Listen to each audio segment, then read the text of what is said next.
Pernah dengar nggak soal ramalan kuno di Indonesia yang udah jadi bisik-bisik harapan sekaligus misteri selama ratusan tahun? Kita bakal bahas soal itu, tentang seorang pemimpin penyelamat. Dan pertanyaan ini tuh bukan cuma kiasan loh. Di Indonesia, ini beneran jadi penantian yang nyata, yang akarnya udah dalam banget di tradisi kuno. Sebuah harapan akan datangnya tokoh legendaris. Nah, ini dia intinya.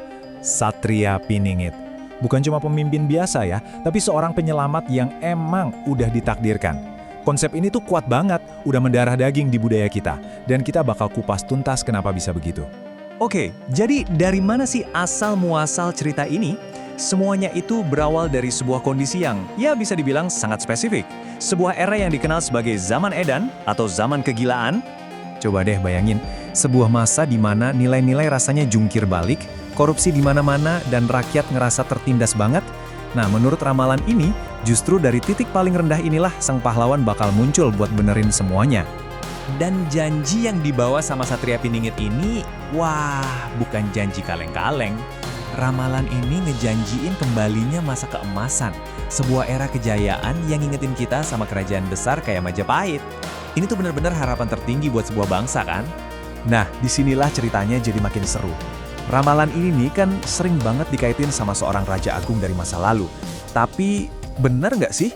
Yuk kita main detektif sejarah sebentar. Dan ini dia nih inti misterinya. Di satu sisi, legenda nunjuk ke Raja Jayabaya dari abad ke-12. Tapi di sisi lain, analisis para ahli bahasa justru nunjuk ke era yang jauh lebih baru, abad ke-19. Beda banget kan? Jadi, gimana caranya para ahli bisa siyakin itu? Ternyata, petunjuknya ada di dalam teksnya sendiri. Bahasanya dipakai itu bukan bahasa Jawa kuno dari zaman Jayabaya, malah sebaliknya. Gaya bahasanya tuh cocok banget sama tulisan para pujangga dari abad ke-19, kayak Ranggawarsita. Ini kan jeda waktunya sekitar 700 tahun. Wow, ini ngubah segalanya loh. Dari yang tadinya kita kira ramalan kuno, jadi kemungkinan besar sebuah karya sastra yang ditulis buat merespons zaman kolonial waktu itu. Oke, terlepas dari siapapun penulis aslinya, kekuatan ramalan ini tuh ada di kemampuannya buat beradaptasi. Coba kita lihat deh gimana sejarah modern Indonesia secara luar biasa dicocok-cocokin gitu sama arketipe-arketipe kuno ini.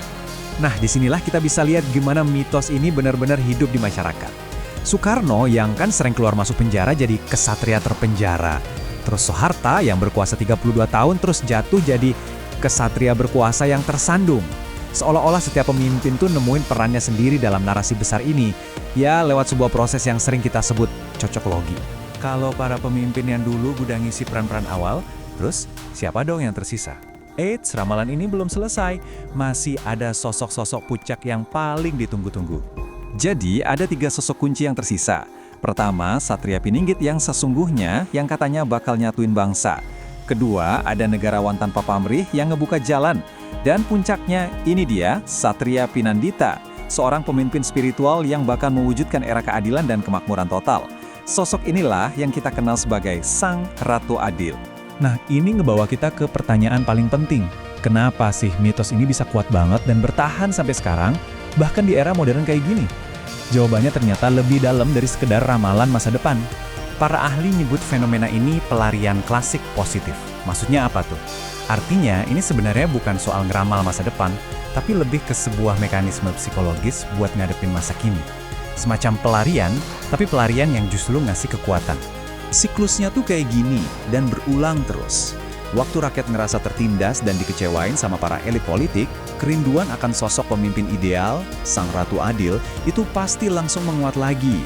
Nah, ramalan Satria Piningit ini jadi semacam wadah buat nuangin semua harapan itu. Jadi kayak jangkar di tengah badai. Jadi, pada akhirnya, ramalan Satria Piningit ini lebih dari sekedar legenda kuno ya. Dia itu kayak cermin abadi yang merefleksikan perjuangan tanpa akhir antara harapan rakyat akan keadilan dan kekecewaan mereka sama kekuasaan.